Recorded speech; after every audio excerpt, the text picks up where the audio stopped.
उसने सिंहासन छोड़ दिया और नंगे पांव रेगिस्तानों, जंगलों और जलती हुई राहों पर चलता रहा, सिर्फ इसलिए ताकि वो अपने शरीर को उसकी हद तक पहुंचा सके। हफ्तों तक भूखा रहकर उसने अपने शरीर और दिमाग को ऐसे ऐसे हालात झेलने लायक बनाया ताकि वो भगवान जैसी ताकतें हासिल करके सबकी मदद कर सके। कहानी शुरू होती है आज से 2500 साल पहले, जब आर्यंस नाम की एक जनजाति इंडस रिवर के पास हिमालय की तलहटी में आकर बस गई। उन्होंने वहां के लोगों पर काबू पा लिया और धीरे धीरे कई राजाओं का विकास हुआ। इनमें से एक था कोसाला राज्य, जो इतना ताकतवर हो चुका था कि पास वाले शाक्य राज्य पर बार बार हमला करता रहता था। हर बार जब युद्ध होता, लोग मारे जाते, गांव खराब हो जाते और कई लोगों को गुलाम बना लिया जाता। चारों तरफ दुख ही दुख था और हर कोई उम्मीद कर रहा था कि काश कोई आकर उन्हें बचा ले। उधर हिमालय की ऊंचाइयों में बने एक मठ में ग्रैंड मंक असिया को दक्षिण दिशा से एक बहुत शक्तिशाली आभास महसूस होता है। वो अपने शिष्य नारदा को आदेश देता है कि वो पहाड़ से नीचे जाए और उस महान व्यक्ति को ढूंढे जो आगे चलकर चक्रा आर्डन किंग बनने वाला है। अब कुछ साल बाद शाक्य राज्य के राजा किंग सोडाना अपने रोज के शिकार के लिए जंगल में गए होते हैं। तभी वो एक अजीब करिश्मा देखते हैं। जंगल के सारे जानवर उनके आसपास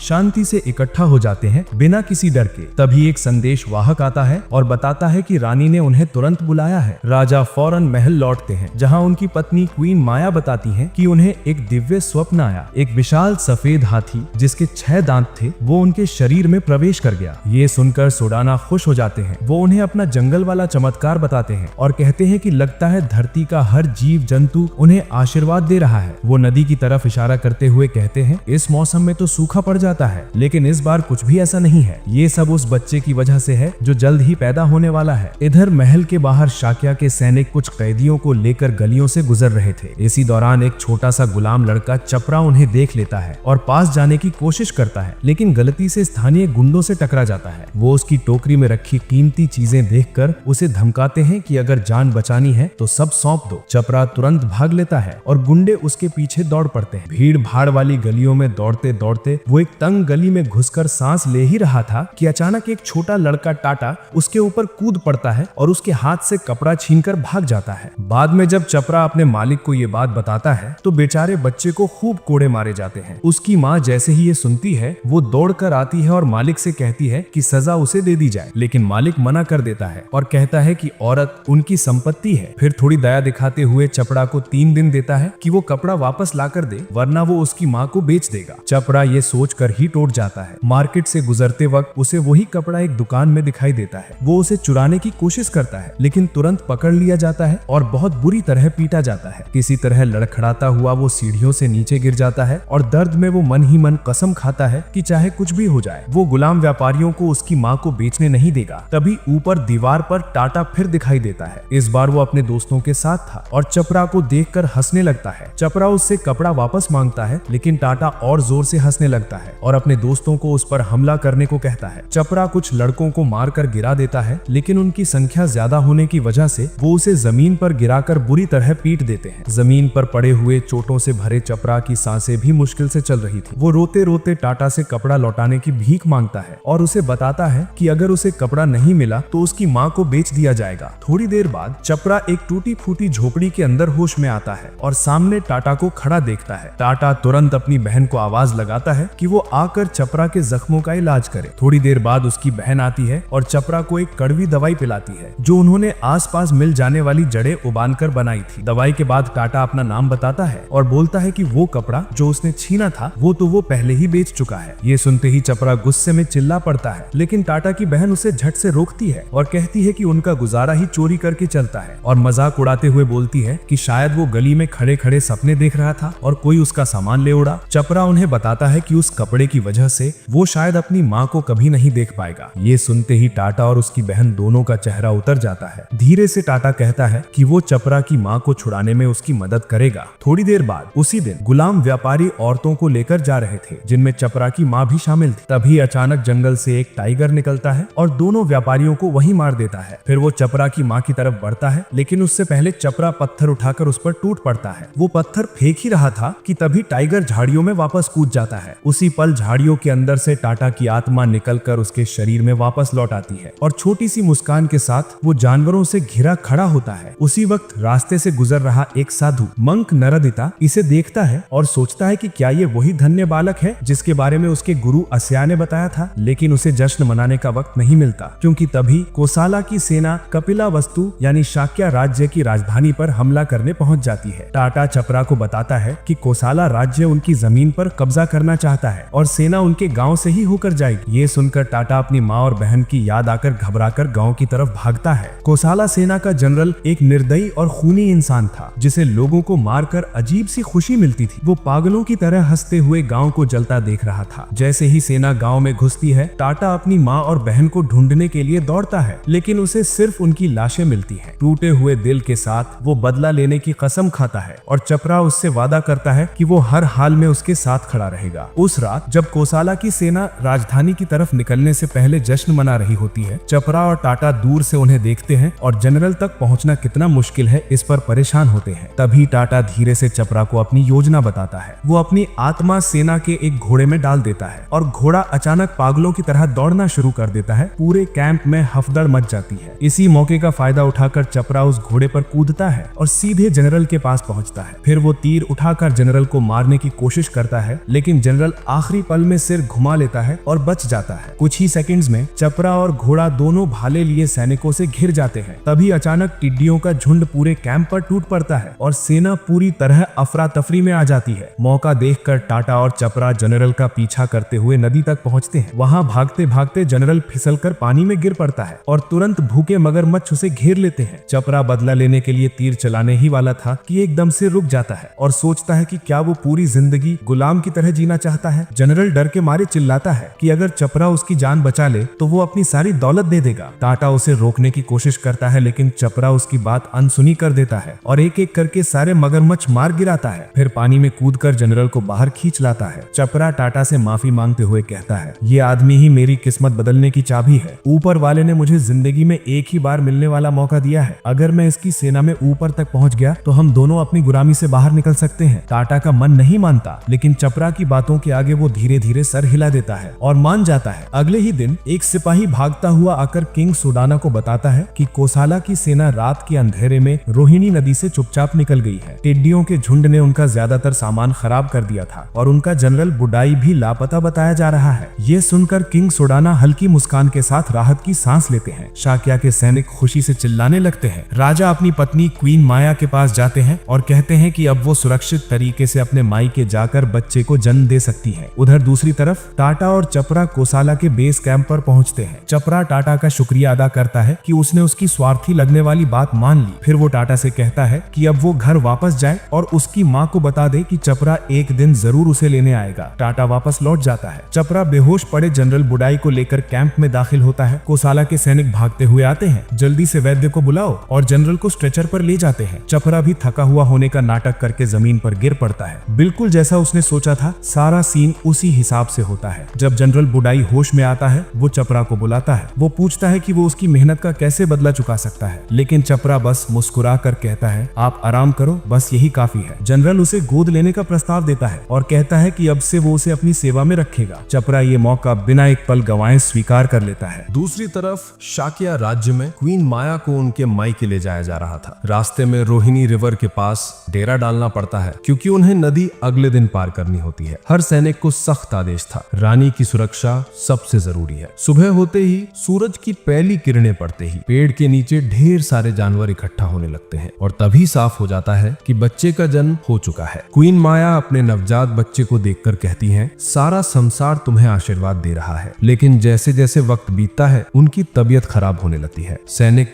उन्हें और बच्चे को तुरंत महल वापस ले जाते हैं। किंग सुदाना भागते हुए पहुंचते हैं। क्वीन माया राजा से कहती हैं कि वो बच्चे को देखें और उससे विनती करती हैं कि बच्चे का नाम सिद्धार्थ रखा जाए। राजा मुस्कुराते हुए कहते हैं, ये नाम बहुत मजबूत है, जिसका मतलब है वो जिसने अपना लक्ष्य पा लिया। धीरे धीरे उनकी सांसें कमजोर होने लगती हैं। वो बच्चे का चेहरा सहलाती हैं और फिर दुनिया से चली जाती हैं, सिद्धार्थ को उसके पिता की जिम्मेदारी में छोड़कर। कुछ समय बाद महान भिक्षु असिया सिद्धार्थ को देखने आते हैं। जैसे ही उनकी नजर बच्चे पर पड़ती है, वो स्तब्ध रह जाते हैं। सिद्धार्थ एक उंगली आसमान की तरफ और एक जमीन की तरफ उठाया था। असिया कहते हैं, ये बच्चा न धरती पर किसी के बराबर है, न आसमान में। ये बड़ा होकर चक्र किंग बनेगा। बस अफसोस मैं उस दिन तक जिंदा नहीं रहूंगा। 10 साल बाद सिद्धार्थ के कमरे में नाचने गाने लुटाने वाले आए होते हैं, लेकिन वो कुछ देर में ही ऊब जाता है और बाहर निकल जाता है। उसी समय दो शाही सेवक विजियर और गातिमी उसे ढूंढते हुए आते हैं, क्योंकि राजा ने बेटे को बुलाया था। सिद्धार्थ अचानक पेड़ के पीछे से आवाज लगाता है और पूछता है, वो 4 वर्णा वाला सिस्टम फिर से समझाओ। दोनों समझाने लगते हैं। सबसे ऊपर होते हैं ब्राह्मण्स, भिक्षु जो देश की समृद्धि के लिए प्रार्थना करते हैं। सिद्धार्थ हंसते हुए कहता है, सिर्फ दुआओं से कोई देश आगे नहीं बढ़ता। फिर वो बताते हैं कि उसके पिता यानी राजा और सिद्धार्थ खुद क्षत्रिय है, यानी योद्धा और रईस। उसके बाद आते हैं वास यानी आम लोग और व्यापारी, और सबसे नीचे होते हैं शूद्र यानी मजदूर और गुलाम। सिद्धार्थ गुस्से में पूछता है, गुलाम सबसे नीचे क्यों रखे जाते हैं? ये क्या बेहुदा नियम है? लेकिन दोनों उसे चुप कराते हुए राजा के पास ले जाते हैं। दरबार में एक योद्धा बंडाका अपने काम के लिए तारीफ पा रहा था। राजा उसे देश की समृद्धि के लिए मेहनत जारी रखने को कहते हुए उसे नया जनरल नियुक्त कर देते हैं। सिद्धार्थ आता है तो राजा उसे बंडाका से मिलाते हुए कहते हैं, ये एक उस्ताद तीरंदाज है। पिछले 10 साल में कोसाला राज्य बेहद ताकतवर हो चुका था। उन्होंने अपने दुश्मनों को हर तरफ से कुचल दिया था, और अब जब सेना अपनी ताजा जीत से लौटती है तो सैनिक और आम लोग जोर जोर से नाम चिल्ला रहे थे, चपरा चपरा चपरा। उसे इज्जत और सम्मान के साथ स्वागत मिल रहा था। सबको पता है कि जनरल बुद्धाई ने उसे अपना बेटा बना लिया है, और सेना में खबर फैल चुकी है कि चपरा अब जनरल की विरासत का चुना हुआ वारिस है। भीड़ के बीच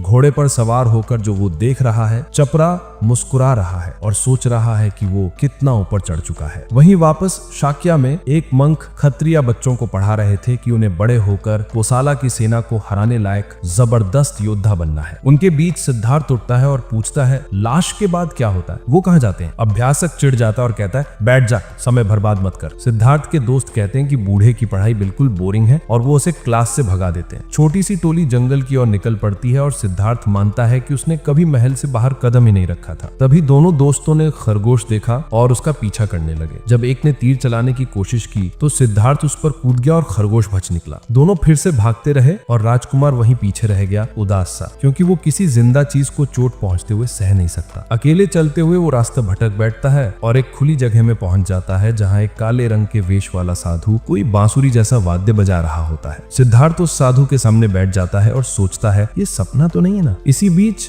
जाका की टांग कीचड़ में धंसने लगती है और वो मदद के लिए चिल्लाता है। सिद्धार्थ और दूसरा लड़का उसे पेड़ से खींचने की कोशिश करते हैं, पर पेड़ की डाली टूट जाती है और जाका गहरे कीचड़ में धंसता चला जाता है। आखिरकार उसकी सांसें थम जाती हैं। ये सब देखकर राजकुमार टूट जाता है और दौड़कर अपनी स्टेप मदर के पास जाता है, जो उसे गले लगाकर सांत्वना देती है, खुशी से कि वो बच गया। पर जब वो बोलता है कि जाका मर गया तो उसकी तबीयत खराब हो जाती है। स्टेप मदर उसे आराम करने को कहती है और खुद राजा के पास जाती है। वो खुद को उस दुख के लिए दोषी मानती है। राजा कहता है कि उस बच्चे की नाजुकता उसकी जन्म मां माया की वजह से है, और वो भरोसा दिलाता है कि उसने उसे अच्छे से पाला है। फिर राजा घोषणा करता है कि अब जब बच्चा 10 साल का हो गया है तो उसकी मार्शल ट्रेनिंग शुरू की जाएगी। अगले दिन सिद्धार्थ शांति से एक तितली के साथ खेल रहा था कि अचानक एक तीर तितली को मार देता है। यह नजारा राजकुमार को झंझोर देता है और वो गुस्से से भर जाता है। उसी वक्त उसके पिता का जनरल बंडाका और राजा साथ में आते हैं। राजा बताते हैं कि आज से यही बंडाका उसकी मार्शल ट्रेनर होगा। सोदाना कहते हैं, प्रिंस होने के कारण नरमी मत दिखाना, और बंडाका खुशी खुशी राजी हो जाता है। जब बंडाका सिद्धार्थ को धनुष बाण का अभ्यास करवाता है तो पहले खुद कुछ परफेक्ट शॉट दिखाता है, पर जब राजकुमार को आजमाने के लिए कहा जाता है तो वो मुश्किल से तीर छोड़ पाता है। उसे धनुष संभालने में दिक्कत होती है। एक दूसरे ट्रेनिंग सेशन में सैनिक देखते हैं कि जनरल बंडाका राजकुमार को पूरी ताकत से धक्का दे रहा है, जबकि वो केवल 10 साल का है, मगर बार बार उस पर हमला करवाकर उसे खुद की रक्षा करना सिखा रहा है। जैसे जैसे ट्रेनिंग आगे बढ़ती है, बंडाका उसे घुड़सवारी पर ले जाता है और शौकिया तौर पर जानवरों को निशाना बनाकर मारने लगते हैं, जिसे देखकर सिद्धार्थ रुकने की गुजारिश करता है। बंडाका कहता है, कमजोर होना छोड़ दे, और हिरण का दौड़ाते हुए पीछा करता है। सिद्धार्थ पीछे पीछे भागता है और कहता है कि उसे छोड़ दे। जब बंडाका परफेक्ट शॉट लेने की कोशिश करता है तो सिद्धार्थ जानबूझकर खुद पर तीर चला देता है ताकि बंडाका का ध्यान भटक जाए और हिरण बच निकले। बंडाका कहता है कि किसी राज्य के राजा को मजबूत होना चाहिए और दया की जरूरत नहीं होती। फिर आज की ट्रेनिंग खत्म कर देता है। ठीक ऐसे ही 5 साल गुजर जाते हैं और कोसाला राज्य के शहर सवत्ती में भीड़ चिल्लाकर चपरा का नाम ले रही होती है। चपरा अखाड़े में खड़ा होता है और एक जबरदस्त योद्धा से भिड़ रहा होता है। उसकी हर चाल सटीक और बेबाक है। एक रईस औरत उसकी फुर्ती और हुनर देखकर खुद को रोक नहीं पाती और तारीफ करती है, क्योंकि वो आसानी से प्रतिद्वंदी को हरा देता है। वो एक बाजी के बाद दूसरी बाजी जीतता है। कभी कभी ऐसा लगता है कि जीत मुश्किल हो जाएगी, पर उस रईस औरत की चिंता और चाहत ही उसे और भी तेज कर देती है और आखिरकार जीत फिर उसी का नाम लिखवा देती है। उस दिन शाम को जनरल बुद्धाई चपरा से मिलते हैं और उसे बधाई देते हैं। वो कहते हैं कि अगर कल के फाइनल मैच में एक जीत और मिल गई तो राजा की ट्रॉफी भी उसकी होगी और हीरो ऑफ द पीपल का खिताब भी। चपरा आत्मविश्वास से सिर हिलाता है और वादा करता है कि वो अपने नाम पर कोई दाग नहीं लगने देगा। उसी वक्त वो पहले वाली नोबल लेडी आती है और उसे एक फूल देकर उसकी जीत के लिए दुआ करती है। उसके जाते ही बुद्धाई बताता है कि वो विजियर की बेटी लेडी मलिका है। फूल हाथ में लेते हुए चपरा को ऐसा लगता है जैसे जीत का स्वाद अभी से उसे मिल गया है। अगले दिन लॉर्ड चपरा अखाड़े में जोरदार शोर और तालियों के बीच प्रवेश करता है। उसका आखिरी मुकाबला लॉर्ड बिंडिका से है, जो एक रईस खानदान का सबसे बड़ा बेटा है। इशारा मिलते ही दोनों योद्धा घोड़े दौड़ाते हुए तलवारें भिड़ाते हैं। चपरा का कद छोटा होने की वजह से वो साफ कमजोर दिख रहा था। उसके सारे वार बिंडिका बड़ी आसानी से रोक लेता है और आखिर में वो चपरा को घोड़े से नीचे धकेल देता है। लेकिन चपरा हार नहीं मानता। वो कूद कर उस पर झपटता है, पर बिंडिका घोड़े को मोड़कर उसे लात मारकर फिर जमीन पर गिरा देता है। इसके बाद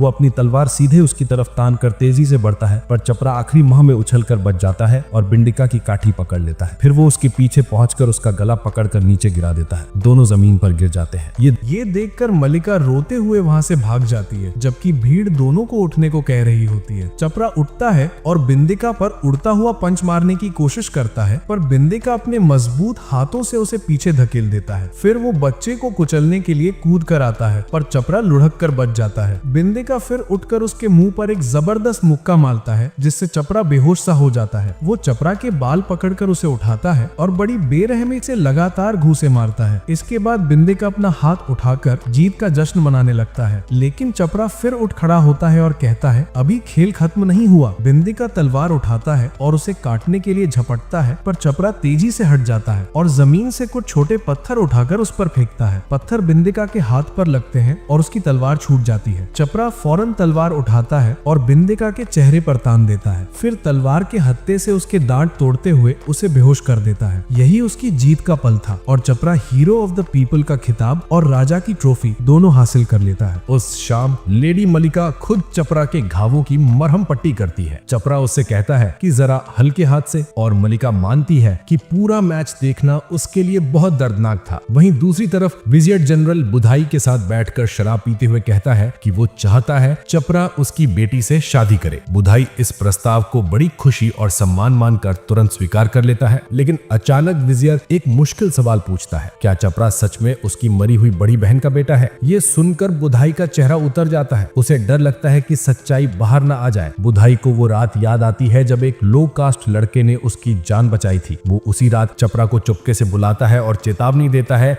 कि अगर किसी को पता चल गया कि वो एक शूद्र पैदा हुआ था तो दोनों की जिंदगी बर्बाद हो जाएगी, इसलिए इस राज को किसी भी कीमत पर छिपाए रखना होगा। बुधाई ये कहकर चला जाता है। उधर शाक्य राज्य में सिद्धार्था अब एक जवान और सुंदर राजकुमार बन चुका है। ट्रेनिंग में वो जनरल बंडाका को बहुत प्रभावित करता है, यहाँ तक कि शाक्य के सैनिक भी हैरान होते हैं कि वो कितनी तेजी से इतना मजबूत हो गया है। किंग सुदाना अपने बेटे को सिर्फ 15 साल की उम्र में इतना उत्कृष्ट देखकर गर्व महसूस करता है और बंडाका भी उसकी प्रगति से खुश था। शाम को हमेशा की तरह सिद्धार्था चुपके से बाहर निकल जाता है और शाही पहरेदार उसके पीछे भागते हुए उसे वापस लाने निकल पड़ते हैं। सिद्धार्था आसानी से पहरेदारों को पीछे छोड़कर भाग निकलता है। घोड़े को तेज दौड़ाते हुए जब वो शहर के बीच से गुजर रहा था, तभी उसे एक दुखी जोड़ा मिलता है जो अपने बच्चे की मौत पर रो रहा था। कुछ देर बाद कुछ और लोग बाहर आते हैं, बीमार, थके हुए और समाज से निकाले गए लोग। वो सिद्धार्था से दया की भीख मांगते हैं। बिना एक पल सोचे सिद्धार्था अपने रेशमी कपड़े और कीमती गहने उतार कर फेंक देता है। स्लम के गरीब लोग उन चीजों को उठाने के लिए टूट पड़ते हैं। इसी बीच कुछ स्थानीय गुंडे वहां पहुंच जाते हैं। वो बीमार लोगों को लात मारकर दूर करते हैं और बोलते हैं कि मरते हुए लोगों को इन चीजों का क्या फायदा, और खुद सब लूट लेते हैं। लूटने के बाद उनकी नजर सिद्धार्था पर पड़ती है। वो उसकी तरफ बढ़ते ही हैं कि अचानक एक औरत आकर चिल्लाती है, लड़के को हाथ मत लगाना। गुंडे उसे अपनी बहन कहते और बहस करने लगते हैं, पर वो डरावने लहजे में बोलती है कि अगर किसी ने लड़के को छुआ तो सबकी गर्दन उड़ जाएगी। गुंडे परेशान होकर पीछे हट जाते हैं। औरत मुड़कर सिद्धार्था से कहती है कि वापस चल, सब उसे ढूंढ रहे हैं। सिद्धार्था उसे रोकना चाहता है। वो रुककर अपना नाम बताती है, मिगुएला। वो सिद्धार्था को समझाती समझाती है कि इन लोगों को चीजें देने से कुछ नहीं बदलेगा, ये सब आधे मरे हुए लोग हैं, अपने परिवारों द्वारा छोड़े गए, बस मौत का इंतजार कर रहे हैं। वो कहती है कि तू महल के बाहर की जिंदगी को समझ नहीं सकता। ये सुनकर सिद्धार्था गुस्सा हो जाता है और पूछता है, तो क्या तू वो दुनिया जानती है जो मैं नहीं जानता? अगले दिन मिगुएला सिद्धार्था को पूरे शहर में घुमाती है। जगह जगह बुरी हालत में लोग देखकर सिद्धार्था उदास हो जाता है। मिगुएला उसे बार बार आगे बढ़ने को कहती है, लेकिन सिद्धार्था बार बार रुककर उनकी तरफ देखता रहता है। फिर सिद्धार्था एक दास को देखता है जिसे सिर्फ एक फल चुराने की कोशिश करने पर बुरी तरह पीटा जा रहा था। ये देखकर वो रो पड़ता है। पहली बार उसे समझ आता है कि उसके लोग कैसी तकलीफों में जी रहे हैं। मिगुएला उसे समझाती है कि मरना सबको है, चाहे कास्ट हो या स्टेटस, सब इंसान है। उसी दोपहर ट्रेनिंग में सिद्धार्था का मन नहीं लगता और वो जल्दी निकल जाता है। वो कहता है आज का दिन बहुत खूबसूरत है और घोड़ा दौड़ाते हुए मिगुएला के पास पहुंच जाता है। दोनों शहर घूमते हैं और नाव पर बैठकर सब देखते हैं। मिगुएला उसे पूछती है, तू मेरे साथ ऐसे आराम से घूम रहा है, तुझे पता है ना कि मुझसे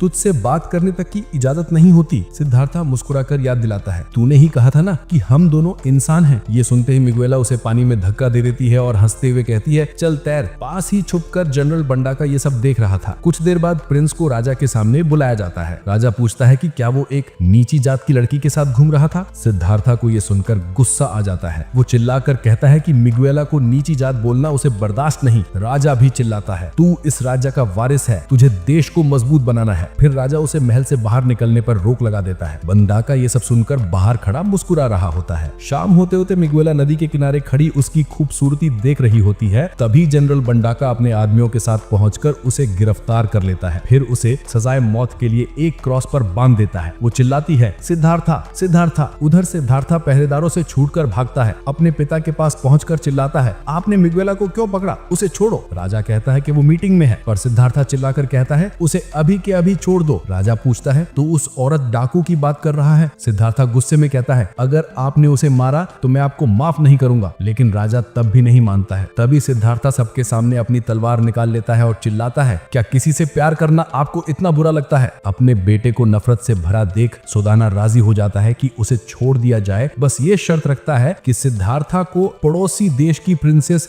यशोधरा से शादी करनी होगी। ये सुनकर सिद्धार्था का मन घृणा से भर जाता है। लेकिन जब भीड़ मिगुएला को मारने के लिए चिल्लाती है, वो खुद को संभालता है और दबाव में शादी की पेशकश स्वीकार कर लेता है। लेकिन जनरल बंडाका एक लाल गर्म तलवार लेकर आता है और माला की दोनों आंखें जला देता है। सिद्धार्था चिल्लाता है, तुमने ये क्या किया? बंडाका जवाब देता है, मैंने उसे अंधा कर दिया ताकि वो अब मुझे कभी ना देख सके। मिगुएला प्रिंस से कहती है कि अब इस बात की चिंता मत करो। और जब उसे ले जाया जा रहा होता है, वो चिल्लाती है, सिद्धार्था तुम्हारा चेहरा मेरी आंखों में सदा के लिए रहेगा। मैं खुश हूँ कि मैं तुम्हें मिली और हमने साथ में वो थोड़ा वक्त बिताया। तुम एक महान राजा बनना। जाते वक्त उसकी आंखों से बस आंसू निकल रहे थे। फिर सिद्धार्था की शादी प्रिंसेस यशोधरा से होती है। सब खुश नजर आते हैं सिवाय प्रिंस के। किंग सुदाना बेटे से कहता है कि जब वो पैदा हुआ था तब महान साधु आसा ने भविष्यवाणी की थी कि वो महान चक्रवर्तन राजा बनेगा। इसी बीच छोटा लड़का टाटा चपरा की माँ और साधु नारीदत्ता के साथ कोसल राज्य पहुंचता है। टाटा कहता है कि चपरा यहीं कहीं होगा। तभी भीड़ में जनरल के आने की आवाज आती है। टाटा ऊपर कूद कर देखता है तो पता चलता है कि जनरल कोई और नहीं बल्कि चपरा ही है। चपरा की माँ उदास हो जाती है, जबकि टाटा उत्साहित होकर जनरल के महल जाने की मांग करता है। चपरा की माँ कहती है कि बस अपने बच्चे को देख लेना ही मेरे लिए काफी है। बाद में चपरा कोसल के लीडर्स को कहता है कि वो फिर से शाक्य राज्य पर हमला करें और वहां की उपजाऊ जमीनें अपने कब्जे में लें। सभी इसके पक्ष में हैं और तैयारी शुरू हो जाती है। एक संदेश वाहक युद्ध की खबर शाक्य तक पहुंचाता है। किंग सुदाना सिद्धार्था से कहता है कि उनका राज्य छोटा है और अब तक युद्ध से बचना एक चमत्कार था, लेकिन अब लगता है कि युद्ध अनिवार्य हो गया है। सिद्धार्था खून खराबे से नफरत जताता है, लेकिन किंग उसे चिल्लाकर समझाने की कोशिश करता है कि अगर वो पीछे हटे तो कोसल उनका राज्य जड़ से मिटा देगा। सिद्धार्था कुछ नहीं समझ पाता और किंग कहता है कि ऐसी सोच वाला राजा नहीं बनता। कुछ दिन बाद कोसल की सेना और शाक्य की सेना सीमा के एक गांव के पास टकराती है। चपरा हमला करता है और प्रिंस सिद्धार्था युद्ध से तंग आ चुका था। जनरल बंडाका उससे कहता है कि वो ऊपर बैठकर अपने सैनिकों को मरते हुए देख सकता है। तभी एक सैनिक जहर भरा घड़ा लेकर आता है। बंडाका अपने तीरों को उस जहर में डुबोता है और कहता है कि जो भी तीर लगेगा वो मरेगा। सिद्धार्था जनरल से पूछता है कि क्या लोगों के मरने पर उसे मजा आता है? जनरल कहता है, हाँ, जैसे कोई खूंखार दानव। जनरल लड़ाई का रुख बदलने जाता है।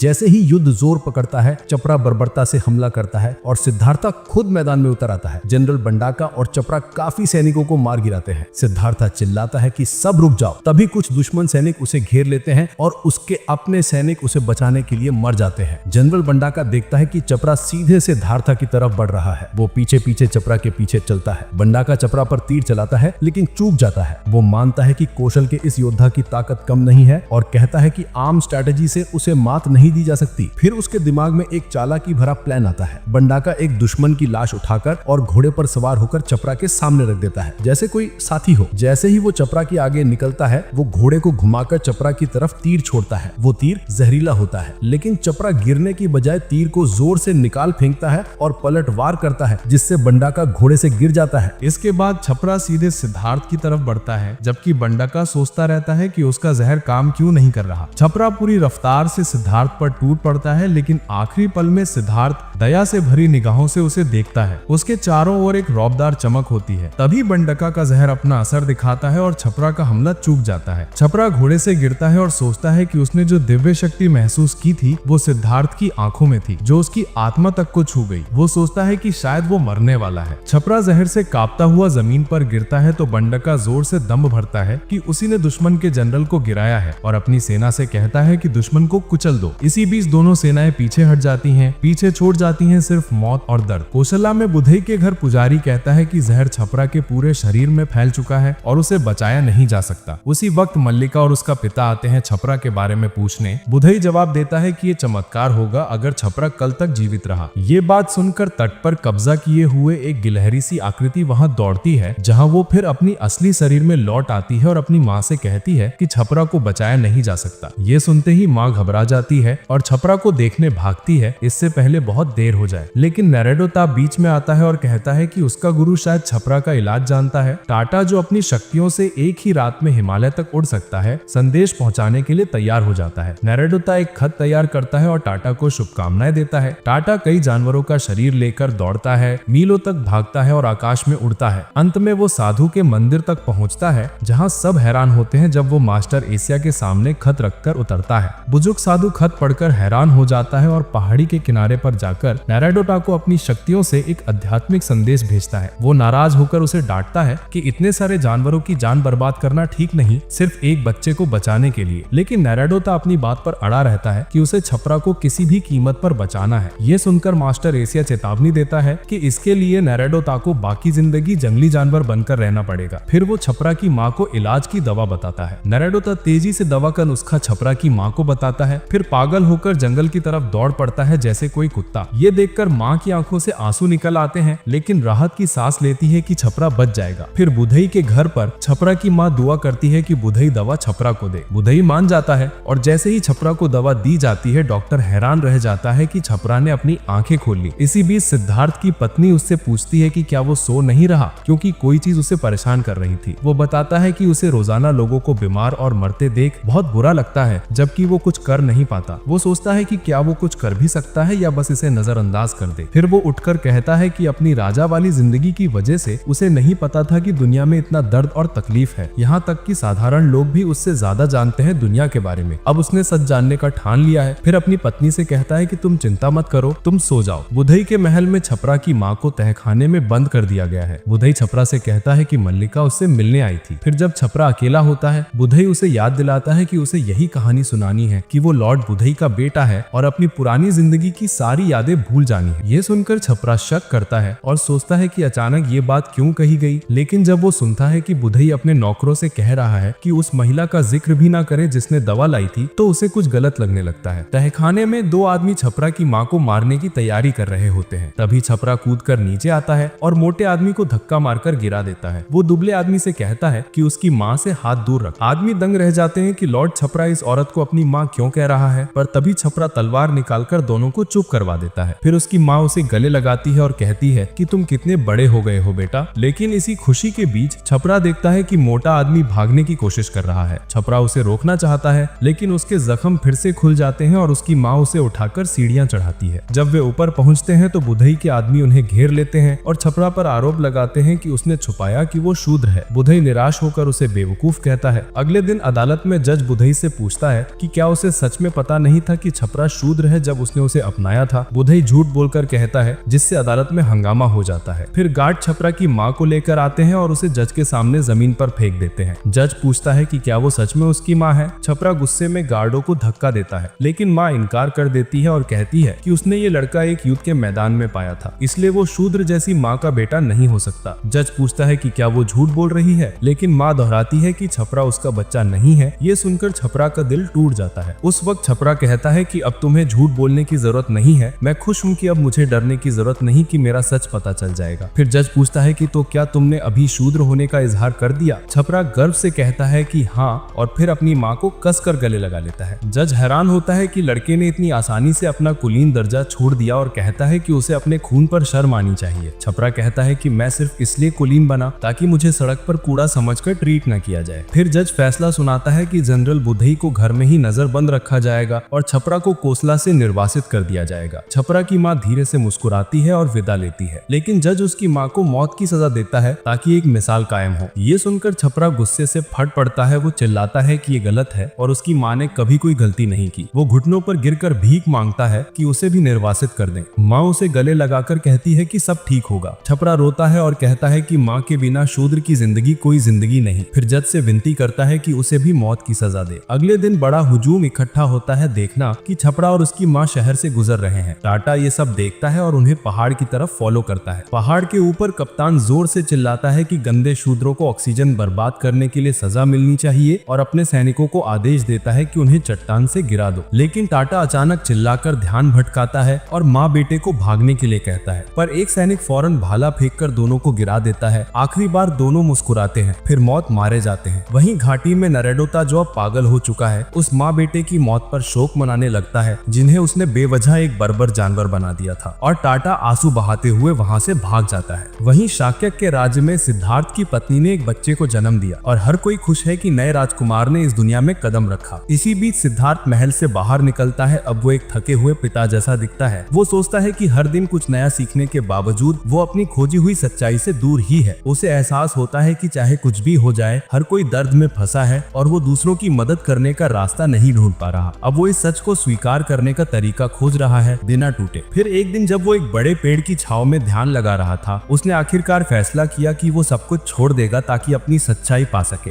एक रात सिद्धार्थ अपने पिता को आराम से सोते देखता है और माफी मांगता है कि उसने उनका भरोसा तोड़ा। फिर वो घोड़े पर सवार होकर जंगल की ओर निकल जाता है। कुछ देर बाद उसका एक नौकर दौड़कर आता है और वापस चलने को कहता है। सिद्धार्थ उससे कहता है कि शांत हो जाओ और घोड़ा वापस घर ले जाओ। नौकर हैरानी से देखता है कि प्रिंस अपने महंगे कपड़े और गहने उतार कर नौकर को दे रहा है। फिर सिद्धार्थ तलवार निकालकर अपने सारे बाल मुंडवा देता है जैसे कोई सख्त साधु हो। वो नौकर को ये सब लेकर रानी को देने को कहता है और बताता है कि वो सच्चाई खोजने के बाद लौटेंगे। महल में रानी आंसू भरी आंखों से उसके सामान को थामे हुए हैं और राजकुमारी बाल पकड़कर रो रही है। इसी वक्त एक संदेश वाहक आता है और बताता है कि कोसला की सेना अब हमला कर रही है। उस समय राजा बंडका को बुलाते हैं और उसे कमान सौंपते हैं, लेकिन बंडका उस पर पलट जाता है और कहता है कि वो तभी कमान लेगा जब उसे अगला राजा बनाया जाएगा। राजा उसे समझाने की कोशिश करता है, लेकिन बंडका तलवार की नोक उसकी तरफ कर देता है और साफ कर देता है कि अगर उसे राजा नहीं बनाया तो उसकी जान ले लेगा। राजा मजबूर होकर उसे शाक्य का अगला राजा बना देता है। युद्ध के मैदान में कोसला की विशाल सेना आगे बढ़ रही है और बंडका शाक्य की सेना का नेतृत्व कर रहा है। बंडका के नेतृत्व में धनुर्धर दुश्मन पर तीरों की बरसात करते हैं और पैदल सैनिकों को गिरा देते हैं। बंडका खुद भी आगे बढ़कर कई सैनिकों को मार देता है। फिर कोसला के हाथी सैनिक झोंक पड़ते हैं और उसे पीछे हटने पर मजबूर करते हैं, लेकिन बंडका तीरों को चीरता है और उल्टा उन्हें दुश्मन पर वापस मारता है। फिर अपने घोड़े पर हाथी के ऊपर से कूदकर उन्हें तेजी से खत्म कर देता है। वो दुश्मनों के सामने ताकत दिखाता है, उनका मजाक उड़ाता है और चिल्लाता है कि अब से उन्हें नए राजा का नाम याद रखना चाहिए। तभी एक भाला उसके मुंह में घुस जाता है जो उसे मौत के घाट उतार देता है, जिससे युद्ध खत्म हो जाता है। कुछ समय बाद सिद्धार्थ शवों के पहाड़ के बीच चलता है। वो सभी के गहरे दुख महसूस करता है और धीरे से बंडका की आंखें बंद करता है। फिर पहली बार अपने जीवन में ताली बजाता है और दिल से उन सभी खोई हुई आत्माओं के लिए प्रार्थना करता है। फिर वो उस राज से दूर चलता है जिसे कभी अपना घर कहता था। वहीं नारोडाटा जंगल में जानवर की तरह जीवन बिताता रहता है और मिगेला और टाटा भी अपने अपने रास्ते चलते हैं। सिद्धार्थ अपनी सच्ची राह खोजने के सफर पर निकल पड़ता है, जबकि उसकी माँ आसमान से उसकी देखभाल करती है। कई साल बाद एक अंधेरी रात को डाकुओं जंगलों का एक गिरोह मोटे व्यापारी और उसके काफिले पर हमला करता है। डरे हुए लोग भाग जाते हैं, जबकि गिरोह का नेता जो बड़ा हुआ टाटा है डरपोकों पर हंसता है। तभी टाटा के लोगों को व्यापारी के कीमती सामान मिलते हैं और वो उसे बुलाते हैं। मिगेला भी उसके गिरोह का हिस्सा है और वो सुझाव देती है कि लूट को पास के गांव ले जाएं जहां वो ठहरे हुए, क्योंकि कोसाला फिर से शाक्या पर हमला करने वाला है। टाटा अपने सबसे अच्छे दोस्त के साथ कोसाला की बेईमानी को याद करते हुए कसम खाता है कि वो उन्हें कभी नहीं छोड़ेगा। तभी उसकी नजर एक चट्टान पर बैठे साधु पर पड़ती है। वो पास जाकर देखता है कि वो कोई और नहीं बल्कि एक साधु है। वो उससे पूछता है कि क्या वो शाक्या के राजकुमार सिद्धार्था को जानता है, जो सब कुछ छोड़कर साधु बन चुका है। टाटा कहता है कि सिद्धार्थ एक मूर्ख था जो आलिशान जिंदगी छोड़कर चला गया, लेकिन ये सुनकर साधु नाराज हो जाता है और बताता है कि साधु जो ये कष्ट उठाते हैं वो बिना वजह नहीं करते, वो अगले जन्म के पुण्य के लिए ऐसा करते हैं। ये सुनकर टाटा हंस देता है और मिगेला मजाक में कहती है कि वो तो एकदम सही एस्थेटिक साधु बनेगी, क्योंकि उसकी पूरी जिंदगी तो दुखों से भरी है। फिर वो साधु को चैलेंज करती है कि अगर सच में वो मानता है कि जीवन का मकसद दुख उठाना है तो वो अपनी आंखें जलाकर साबित करे। साधु बिना हिचकिचाहट के एक मशाल लेकर घुटने के बल गिर जाता है और जलती हुई मशाल सीधे अपनी आंख में घूम देता है। अगले दिन एक शिकारी देखता है कि सिद्धार्थ के बाल साधुओं के लिए बहुत लंबे हैं। वो उसे एक रेजर देता है और घर आने का निमंत्रण भी देता है ताकि वो बाल संवार सके। अपने घर पर शिकारी सिद्धार्थ को एक नया वस्त्र देता है और कहता है कि उसके पास